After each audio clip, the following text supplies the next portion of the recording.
Chapter 10 is all about molecular biology, and this is the study of DNA, its structure, how it replicates, and how it functions as the blueprint for life. So what they go into first is an important experiment called the Hershey-Chase experiment. This was an experiment that was done in 1952, and it used T2 bacteriophage, which is a type of virus that infects bacteria. And this virus is very simple because it only has really two molecules. It has protein that makes up the coat of the virus, and it has DNA inside the capsule of the virus. And at this time in 1952, it wasn't entirely clear whether DNA was the genetic material or protein. And many scientists thought that it could be protein because protein was known to be more complex. But this experiment, the Hershey-Chase experiment, demonstrated that it's the DNA that is the genetic material. And the way this experiment worked is that there were basically two parts to the experiment. First part, the experimenters labeled the protein code of the virus with a radioactive label. This is a radioactive sulfur isotope, S35. And this radioactive label only goes into the coat of the virus. It doesn't enter the DNA. And so they allowed these labeled viruses to infect bacteria, and then they used a blender to detach the virus particles after they were given a chance to infect the bacteria. And then they used a centrifuge to separate the virus particles from the bacteria. So the bacteria, being larger, would go to the bottom of the centrifuge tube, while the viruses stayed in the supernatant, or the liquid above the bottom. And so they did this, and they then measured the radioactivity in the pellet and the liquid. And in this part of the experiment, they showed that the S35 label stayed in the liquid part. It didn't enter the pellet, which meant that the protein never enters the bacteria.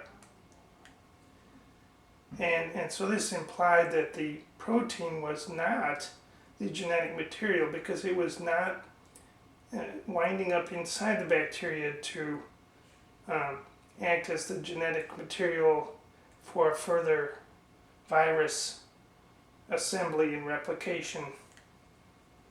In the second part of the experiment, they radio-labeled the DNA using a radioactive phosphorus isotope called phosphorus 32. And in this case, they did the same thing. They used a blender to break off the virus particles, and then a centrifuge to get the infected bacteria to the bottom of the cell of the tube, and the virus particles stay in the liquid. Then they measured the radioactivity again, and in this case they found that the P32 label was in the pellet. So this implied that the DNA, which got the radioactive label, entered the bacterial cells. And so this experiment showed that it's the DNA and not the protein that enters the bacteria, and therefore is the genetic material of the virus.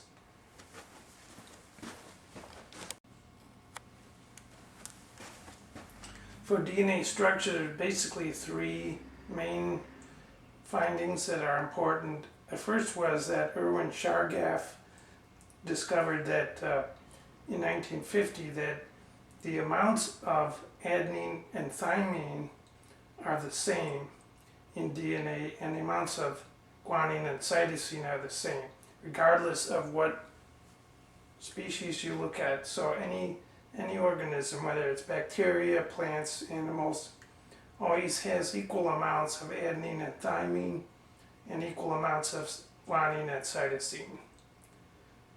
Another important finding was Rosalind Franklin in 1951, using X-ray crystallography, showed that DNA has a helical structure. And then in 1953, Watson and Crick used model building and used the results of Franklin and Chargaff to build models and to propose the structure of DNA as a double helix, which accounted for the Chargaff's rules, these rules of A equaling T and G equaling C, and also the helical structure found by Franklin. So in the double helical structure, you have the phosphate and sugar backbone and the nitrogenous bases connected to the sugars, and then these are hydrogen bonding to nitrogenous bases on the other strand. So you have the two strands, and they're wound around in a helical or spiral shape. And the guanine and cytosine have 3 hydrogen bonds, whereas the adenine and thymine have just 2 hydrogen bonds, and the bond distances are basically the same for the AT pair and the GC pair, so that you have a symmetrical molecule that will fit together. So that was really Watson and Crick's most important finding, was that these bond angles and bond distances were the same for the G and C base pair and A and T.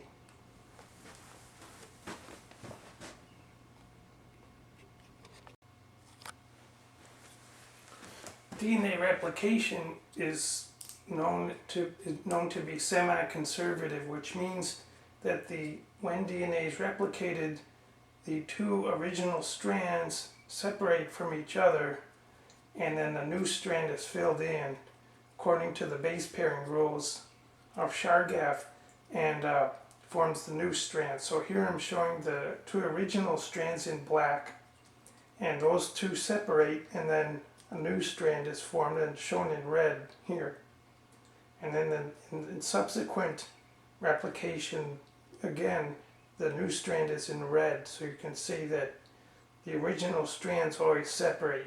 You don't have the original strands staying together and then somehow it being used as a template for new strands. Instead, they always separate and new strands form according to the base pairing rules on the original strands. Now let's look at DNA replication in more detail. So here we have a double helix of DNA that hasn't replicated yet, but this arrow shows it starting to replicate. So now here you have the double helix opening up, and the point at which it opens up and the 2 strands begin to separate from each other is called the origin of replication. The origin of replication moves in 2 different directions. So here one it opens up in this direction, and here it opens up in the opposite direction. And these are referred to as replication forks. So as these open up, new nucleotides are added according to the base pairing rules and to form new strands. So the 2 strands of DNA have a direction or polarity. One strand runs in the 5' to 3' direction, and the opposite strand runs 3' to 5'. Here I've shown one strand, and here we can see that what this means by 5' to 3'. So each carbon in the sugar of each nucleotide is labeled 1', 2', 3', 4', 5'. 5' is off the chain, off the ring rather. And the carbon that's off the ring is the 5' carbon. And on the ring you have the nucleotide, the nitrogenous base attached to the 1' carbon. Then you have the 2' carbon and then the 3' carbon. And the 3' carbon has the phosphate group. So there's a phosphate group attached to the 3' carbon, and on the very end of this, if this is the end of the DNA molecule, you have a 3' carbon with a hydroxyl group. This hydroxyl group on the 3' carbon is what the DNA enzyme that replicates DNA recognizes. So this is where new nucleotides are added at this point by the enzyme that does that, called the DNA polymerase. So one strand is running 5' to 3' in the 5' to 3' direction. The opposite strand, which I'm not showing here, runs in the other direction. So it's running 5' to 3' but up instead of down as shown here. And so that's what this means by the 5' to 3' on one strand and the 3' to 5' on the other strand. So now let's look at the replication fork in more detail. So we have the 5' to 3' strand. Here's our replication fork. The DNA polymerase recognizes the 3' hydroxyl group on the end of a short segment of DNA called a fragment or primer, and this 3' hydroxyl group is where the new strand is filled in. So it's reading the nitrogenous base sequence and filling in new nucleotides according to the base pairing rules. And so this strand is growing 5' to 3' continuously, because that's the direction that DNA replicates, in the 5' to 3' direction always. And because that's continuous, as this continues to unwind, this strand is continuous. That's called the leading strand. The other strand, because it's being formed on the strand that runs 3' to 5', that's called the lagging strand because the replication is discontinuous. And the reason it's discontinuous is because as this opens up, there's more and more places where these primers need to be placed. So the primers run 5' to 3', and they need the 3' hydroxyl group on the end to initiate DNA replication. To form a new strand, you need that 3' hydroxyl. And so as this opens up, if we imagine this continuing to unwind to the left here, then this opens up new single-stranded DNA, and you have to lay down additional primers. And so for that reason, this is called a lagging strand, because it's discontinuous, and there's these small gaps between these segments get filled in by another enzyme called the DNA ligase. So the DNA ligase will form the covalent bond between these discontinuous segments. So now we move on to the information processing, how the information in the DNA gets expressed and form a protein. This is often referred to as a central dogma. And the idea is that the DNA, the information in the DNA, a copy of that is made as RNA. And then that RNA is then, the information is taken out to make and build a protein that corresponds to the RNA.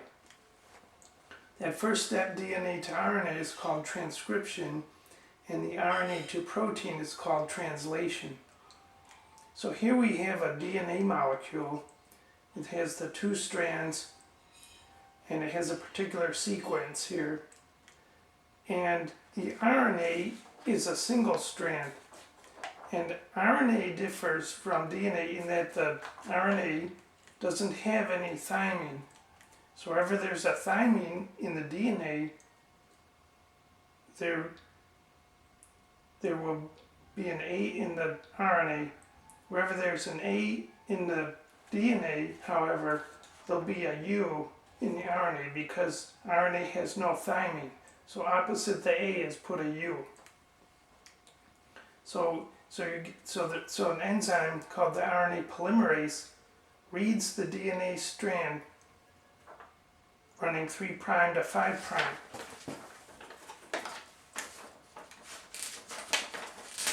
So we have the strand running 3' to 5' here.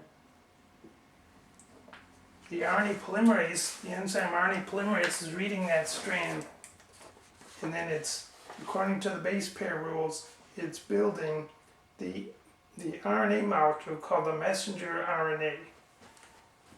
So you have, if there's a T in the DNA, it puts an A. If there's an A in the DNA, it puts a U. If there's a C in the DNA, it puts a G, etc. If there's a G in the DNA, it puts a C.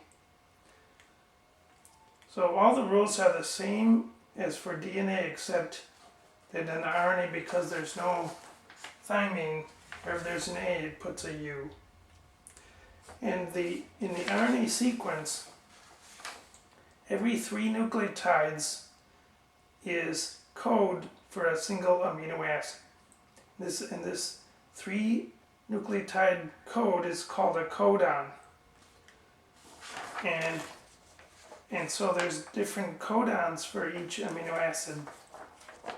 And there's often more than one codon for an amino acid.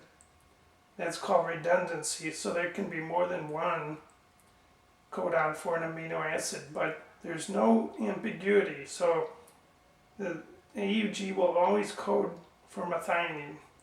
It'll never code for a different amino acid.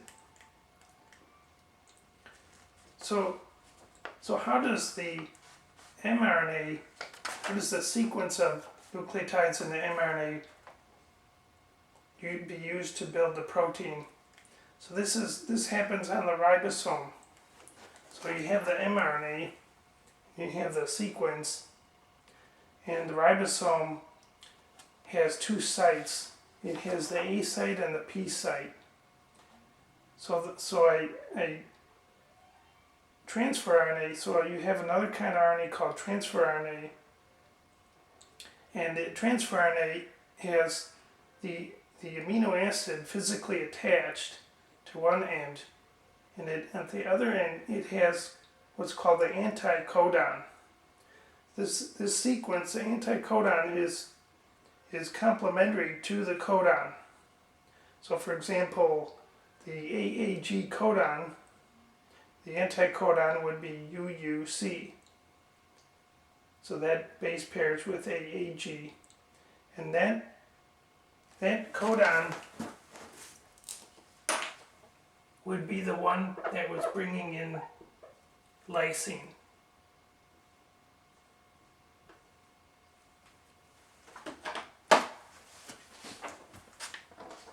So imagine the UAC anticodon for methionine has already bound to the P site. Now the lysine tRNA comes in to the A site, and it binds to the A site. Then it forms the peptide bond between the methionine at the P site and the lysine at the A site. And then the whole thing moves over. So now the codon at the A site is moved to the P site, and there's another codon in the A site. And the next amino acid comes in. That process continues until the whole protein sequence is formed.